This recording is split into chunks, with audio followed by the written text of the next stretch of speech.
6절입니다. 여호수아 12장 6절. 여호수아 12장 6절 한번 천천히 읽어보겠습니다. 같이 읽습니다. 이 두 왕은 바로 주의 종 모세와 이스라엘 자손이 무찌른 사람들이다. 주님의 종 모세가 그 땅을 르우벤 지파와 갓 지파와 므낫세 반쪽 지파에게 주어서 소유로 삼도록 하였다. 아멘.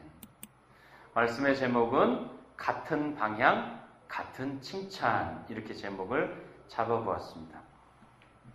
12장부터 19장까지 오늘 한꺼번에 다 봐야 하기 때문에 좀 광범위한 내용일 수도 있고요. 또 내용이 많을 수도 있습니다. 참고하시고 조금 길어지더라도 이해해 주시면 고맙겠습니다. 그리고 또 설교 중간에 무거운 이야기가 좀 있어서 여러분 참 죄송하기도 합니다. 12장부터 19장까지를 간략하게 살펴보면 12장은 모세가 정복한 왕과 여호수아가 정복한 왕에 대한 기록입니다. 그리고 13장은 모세 때 쫓아내지 못했던 가나안 족속, 그술이라고 하는 그 족속에 대한 이야기와 또 레위 지파에게 하나님이 주신 유업에 대한 이야기입니다. 근데 그 유업이 좀 특이합니다. 땅은 받지 못했습니다. 레위 지파는. 대신 다른 것을 유업으로 받았습니다. 그리고 14장으로 넘어가면 갈렙이 등장합니다. 여러분이 잘 아시는 것처럼 이 산지를 내게 주소서, 이 산지를 내게 주소서 하는 찬양이 있잖아요. 바로 그 주인공이 그 말을 하는 장면이 나옵니다. 나한테 이 산지를 주십시오 하면서 갈렙 지파의 땅 분배 이야기가 나오고요. 15장에는 유다 지파의 땅 분배 이야기가 나옵니다. 근데 유다 지파도 그들과 함께 사는 가나안 사람들이 있다 하는 이야기를 또 합니다. 그리고 16장과 17장에 에브라임과 므낫세 반지파 서쪽 땅 분배 이야기가 나옵니다. 그리고 18장과 19장에는 다른 지파는 어쨌든 그렇게 땅을 분배받았는데 7지파가 땅을 분배받지 않고 차일피일 그냥 물러서고 있어요. 다른 사람이 좀 점령해 주지 않을까, 떡고물이 좀 떨어지지 않을까 이러면서 뒤로 물러서 있는 미적되는 7지파 이야기. 베냐민, 시므온, 스불론, 이사갈, 그리고 아셀, 납달리, 단지파, 이렇게 7지파입니다. 이 19장까지의 내용이 이렇게 기록되어 있는데요. 사실은 연역식 서술이라고 보면 될 것 같습니다. 12장이 결론처럼 먼저 나와 있는 거고요. 이렇게 모세가 정복한 왕, 여호수아가 정복한 왕 딱 하고선 결론이 나와 있고 그 다음에 세부적인 설명이 이렇게 나와 있는 형태라고 보면 되겠습니다. 그래서 12장을 가나안 전쟁의 결론으로 담고 그리고 나머지 13장부터 19장까지는 이제 어떻게 그렇게 분배가 됐는지 설명하는 내용이다. 그렇게 이해하시면 되겠습니다. 저는 오늘 첫 번째 13장부터 좀 살펴보고 싶습니다. 13장에 첫 번째는요. 기브온처럼 멈춘 사람들, 그들은 살아있다. 이렇게 첫 번째 소제목을 잡아봤습니다. 기브온처럼 멈춘 사람들, 그들은 살아있다. 13장 13절에 보게 되면 이렇게 되어 있습니다. 이스라엘 자손이 그술 사람과 마아가 사람은 쫓아내지 않았기 때문에 그술과 마아가 사람들이 오늘날까지 이스라엘 자손 가운데 섞여서 살고 있다. 이렇게 되어 있습니다. 세 번역이. 13절, 13장은 모세 때의 이야기입니다. 모세 때 그술 그리고 마아가 사람들을 그들이 다 내쫓지 않았다는 얘기입니다. 그래서 함께 살고 있다라는 이야기를 언급해주고 있습니다. 그러면서 첫 번째 그들이 그 가나안 사람들을 다 퇴출하지 못한 이유가 사실은 가나안 사람들은 철병기를 사용하고 있었습니다. 그러니까 철기 문화에 있었다는 거죠. 그러니까 철기 문화를 가지고 있었고 이스라엘은 청동기 무기를 가지고 있었습니다. 근데 그 청동기 무기도 몇몇 지도자들만 가지고 있었고요. 나머지는 그냥 뭡니까? 그 몽댕이, 그리고 뭐 돌 투석하는 거죠. 그리고 우리나라로 하면은 뭐 무슨 죽창 뭐 이런 걸 수도 있겠습니다. 그러니까 이스라엘은 권총 갖고 있는데 저기 가나안 사람들은 미사일 갖고 있는 거하고 똑같은 거예요. 그 정도로 청동기 무기하고 철기 무기는 차이가 큰 겁니다. 뭐 그런 이유들도 있고요. 또 17장 12절에 보면 가나안 족속이 결심하고 우리는 죽어도 이 땅에서 그냥 거주할 겁니다. 우리를 종으로 하든 뭘 하든 하여튼 우리는 이 땅에 거주할 겁니다 하고선 그냥 고집 부리고 그 자리에 주저앉았다는 겁니다. 나중에 그들을 노역을 시키기도 하고 뭐 이렇게 함께 살게 되었다. 뭐 그렇게 말합니다. 두 번째 우리가 이 이야기를 보면서 의문이 좀 드는 것은 아니 근데 처음에 하나님이 가나안을 점령하게 할 때 분명히 가나안 족속들을 전부 다 전멸전시키고 내쫓고 뭐 완전히 깨끗하게 정리해서 들어가고 뭐 이런 말씀하시고 약속하셨잖아요. 그러면 왜 이기지 못한 걸까? 물론 앞에 철병거를 가지고 있었다고 했지만 철병기를 가지고 있었다고 했지만 왜 이기지 못한 걸까? 그런 생각이 들죠. 하나님이 분명히 약속하셨고 또 앞에서 여호수아서에서 이렇게 여리고성 이야기나 뭐 이런 거 보면 하나님이 분명히 힘주셔서 이겼고 내쫓기도 했고 그랬지 않습니까? 힘 주신다고 했는데 그럼 힘을 주다가 마셨나? 그런 생각도 들고 아니 왜 같이 혼용되어 있을까? 이상하지 않습니까? 대부분 주석은 이것에 대해서 이런 설명을 합니다. 가나안 정복 과정에서 이스라엘이 하나님을 신앙하는 데 있어서 그 신앙이 점점 더 느슨해지는 과정을 보여주고 있는 거다. 그렇게 설명을 합니다. 그리고 그 느슨해짐의 끝이 어디냐? 사사기다. 사사기에서 뭐 이스라엘은 완전히 막 다 뒤집어지지 않습니까? 침략당하고 뺏기고 그리고 사사들이 나왔지만 여전히 범죄하고. 그런데 이것은 지극히 정복자적인 입장에서 본 겁니다. 반대로 피정복자들 입장, 정복을 당한 사람들의 입장에서 보면 그들은 살아야 했고 살기로 선택을 했고 그리고 하나님은 그들의 살기로 한 선택에 대해서 묵인하셨고 그래서 함께 살게 된 거예요. 우리는 거기까지 여호수아를 통해서 보았습니다. 그런데요, 그들이 살기 위한 선택을 해서 이스라엘과 함께 살게 되었지만 그것으로 끝이 아닙니다. 그 선택 다음에 이어지는 또 다른 선택이 계속되어야 하는 겁니다. 어느 순간 그들의 선택이 잘못되면 죽는 길로 가는 것이고 그들의 선택이 더 좋은 선택이 되면 여전히 함께 사는 길로 가는 겁니다. 우리의 신앙도 그렇습니다. 예수를 믿지 않습니까? 예수 믿었다고 해서 우리의 신앙생활이 다 완성되는 게 아니죠. 구원만 완성되는 겁니다. 그리고 우리는 여전히 계속해서 더 나은 선택들을 하며 사는 그런 신앙의 삶을 걸어가야 되는 겁니다. 한 번에 천사가 되는 게 아니에요. 우리는 숙제를 가지고 사는 거예요. 어떻게 더 나은 선택을 하며 살아갈까? 그런데 오늘 이 13장을 보면 그술과 마아갓이라고 했습니다. 이들도 기브온처럼 멈춘 사람들이었다고 봅니다. 왜냐하면 살았기 때문에. 그런데 그들은 더 좋은 선택으로 여전히 살았던 것 같습니다. 이유는 사무엘하 3장 3절에 보면 바로 이 그술 사람들의 이야기가 다시 나옵니다. 다윗의 셋째 아들 압살롬이 있습니다. 이 압살롬은 출중한 아들이었고 특히 성경에서 머리카락이 너무나 아름답다 그렇게 했습니다. 무슨 황금처럼 막 그렇게 휘황찬란했던 것 같습니다. 그래서 이 압살롬, 나중에 이제 반역을 해서 죽기는 했지만 이 압살롬을 낳은 아들이 누구냐? 그슬왕 달메의 딸 마아가. 그러니까 다윗과 혼인을 했던 관계인 거죠. 그슬 사람들이. 그러니까 그들은 기브온처럼 멈춘 사람들이었고 또 더 나은 선택을 했던 거죠. 그러니까 그들은 기브온처럼 멈췄고 살았다는 겁니다. 그들의 모습을 보면서 우리의 신앙의 모습도 우리의 걸음도 한번 생각하게 되는 거예요. 두 번째는요. 역시 13장에 레위 지파의 이야기가 나옵니다.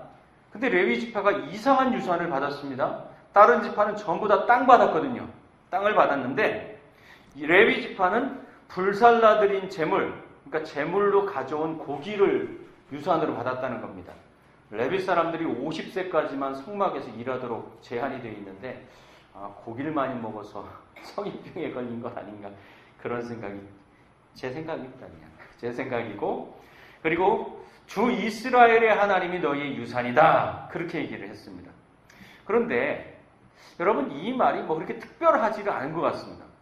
이스라엘 사람들이 볼 때에 아니 하나님 너희만 믿냐? 우리도 믿는다. 그러지 않았겠습니까? 하나님이 너희들만의 유산이냐? 우리한테도 하나님께서 유산이 되신다. 그런 생각 들지 않았겠습니까? 그리고 제물로 가져온 고기를 받아서 먹는 다른 지파들은 물론 자기가 농사를 지어서 그 땅의 소출을 먹는데 남들이 가져온 제물 그거 불태우 남은 거 이렇게 먹고 사는 게 그렇게 특별한 것인지 저는 그런 생각이 좀 들었습니다.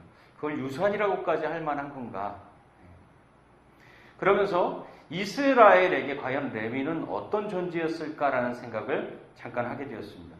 보통은 여러분들처럼 착하니까 그들은 소중한 사람, 하나님을 섬기는 사람들, 아마 그렇게 생각했겠죠. 그러나 저 같은 사람들은 그렇지 않았을 것 같아요. 전쟁 중인데 저 레위 사람들은 군인으로서의 역할을 하나도 하지 않습니다. 그냥 오직 성막을 옮기고 하나님을 섬기고 제사를 드리고 그 일만 하는 거죠. 어떻게 보면 전쟁 중인데 짐스럽지 않았을까라는 생각이 저는 문득 들었습니다. 짐스럽지 않았을까? 예를 들면 교회에서 식당에서도 봉사하고 화장실 청소도 하고 쓰레기도 비우고 뭐 화단도 정리하고 온갖 잡일을 다 충성스럽게 하는 이집사가 있다고 생각해 보십시오. 근데 사람들은 그 이집사에게 그렇게 칭찬하지 않습니다. 그냥 열심히 하고 당연히 하는 것처럼 생각을 합니다. 그런데 하얀 성가대복 입고서 노래만 하고 가끔 특송하면 솔로하면 야 진짜 박집사 최고라고 모든 성도들이 칭찬합니다. 그러면 이 집사가 볼 때 박집사가 참 물론 엄청나게 성숙한 성도라면 같이 박수 쳐줄 수도 있겠지만 저 같으면 마음에 조금 깔끄러울 것 같습니다. 나 이렇게 열심히 하는데 특송 한 번 했다고 온 교회 성도들이 다 달려들어가지고 너무 잘한다고 진짜 대단하다고 박집사님 최고라고 나는 맨날 청소하고 쓰레기 버리고 교회를 사랑으로 섬기는데 아무도 칭찬 안 하고 그러면 섭섭할 것 같아요. 저는 그럴 것 같아요. 레위 지파는 어느 순간 제 마음에 불편한 사람들이었어요. 이 전쟁통에 남들 다 죽어나가는데 레위 지파 사람들은 영광만 받는 사람들인 것처럼 보였어요. 별로 도움이 안 돼요. 별로 도움이. 부담이 되고 귀찮은 것 같고 무책임한 사람들처럼 보이기도 하고 그런 생각이 언뜻 들었다 이 말이죠. 그런데요. 참 희한한 것은 성숙한 사람, 신앙 좋은 사람, 더 아름다운 신앙은 내게 불편한 것을 모두가 아름답게 볼 수 있도록 인도해 주는 사람이 성숙한 사람입니다. 그러니까 이스라엘에게 있어서 이 레위 지파는 불편하게 보이느냐 아니면 그것을 성숙하고 신앙 좋은 더 아름다운 신앙으로 모두가 아름답게 볼 수 있도록 인도해 주는 대상이냐?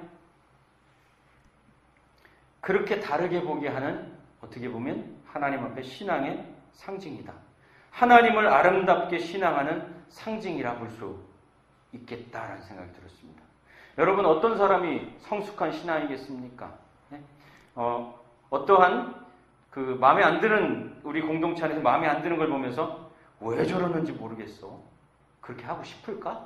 이러면서 같이 막 수다를 떨고 뒷담화를 하면서 미워하는 것이 성숙한 신앙일까요? 아니면 그 얘기를 다 듣고 그래 그래도 너는 정말 잘하고 있어 라고 오히려 그렇게 더 아름답게 이끌어주는 사람이 성숙한 사람일까요?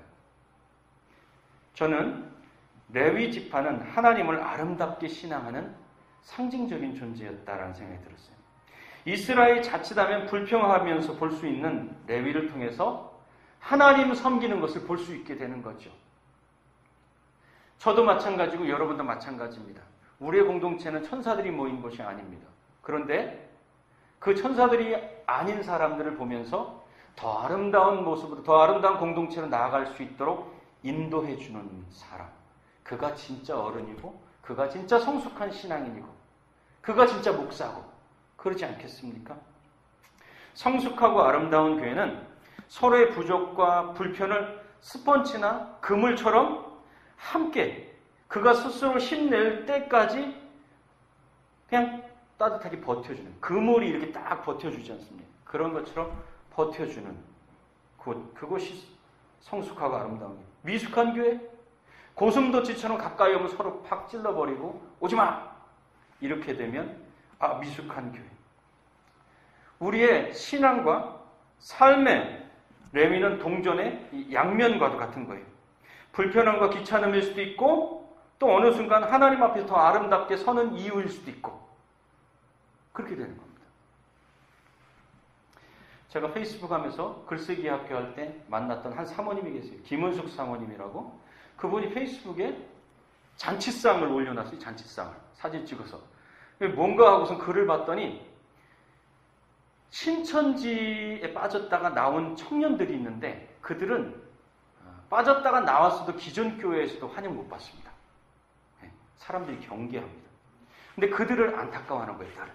그래서 그들을 초대해서 늘 한번 맛있는 식사 대접해주고 싶다는 생각을 한 거예요.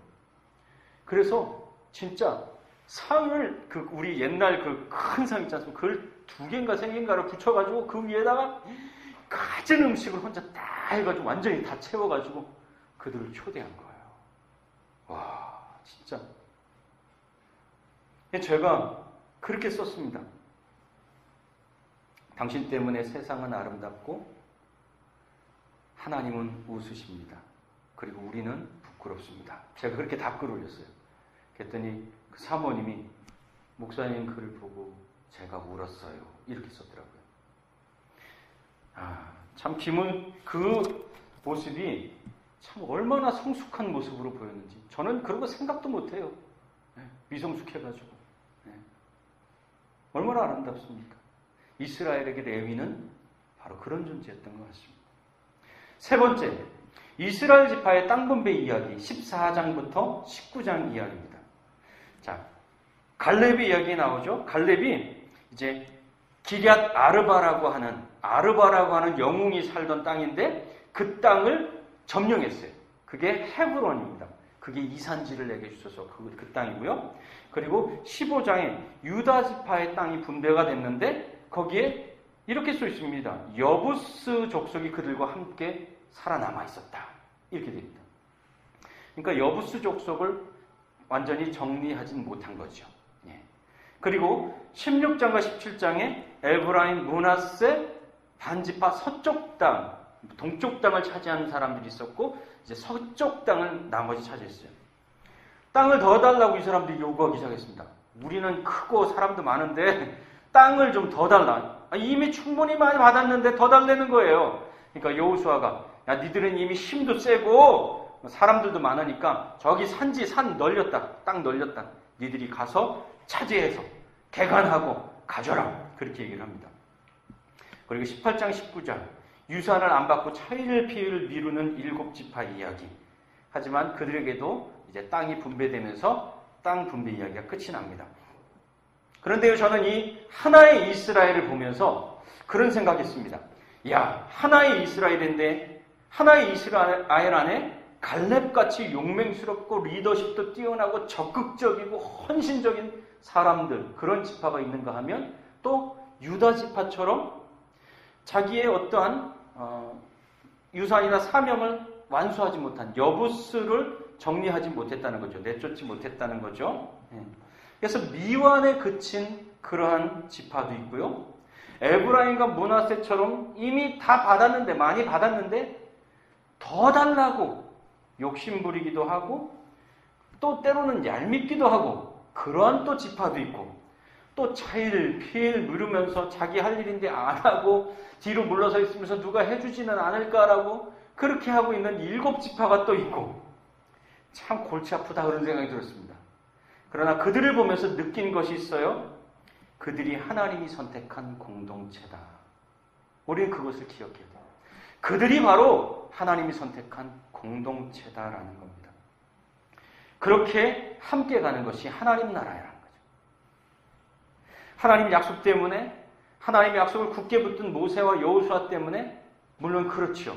그러나 또 한 가지, 그들이 어쨌든 끌려오든 밀려가든 같은 방향을 끝까지 갔기 때문에 오늘 마지막 땅 분배까지 간 거예요. 그래서 그들은 이스라엘이라 부르는 겁니다. 여러분, 땅 분배 이야기에서 우리는 이스라엘의 민낯을 보게 됩니다. 쉽게 얘기하면 부모님 돌아가셨는데 그 장례식장에서 형제들이 유산 때문에, 돈 때문에 막 삿대질하면서 싸우는 거하고 똑같은 거예요. 돈 앞에서 우리는 민낯이 나오지 않습니까? 이스라엘도 땅 앞에서, 유산 앞에서 민낯이 나온 거예요. 더 달라, 뭐 좀 남들이 더 가져갔다, 뭐 이러면서 싸우고 있는 거죠. 그런데 이 한심한 이스라엘 공동체가 하나님이 시작한 하나님 나라였다는 거예요. 하나님이 시작한 교회였다는 거죠. 서로 다른 보폭으로 걷지만 한 방향을 향했다는 이유면 충분한 나라가 하나님 나라. 한 방향을 향했다는 것으로 충분한 것이 교회라는 거예요. 제가 이 이야기를 여러분에게 신속하게 전해야 된다고 생각했습니다. 그리고 여러분에게 깊은 유감과 또 죄송한 마음을 먼저 표현하겠습니다. 여러분도 충격을 받을 수 있는데 성추행 사건이 일어난 거예요. 우리 지방에 소속된 교회에 충격을 받았습니다. 74세 된 목사님이에요.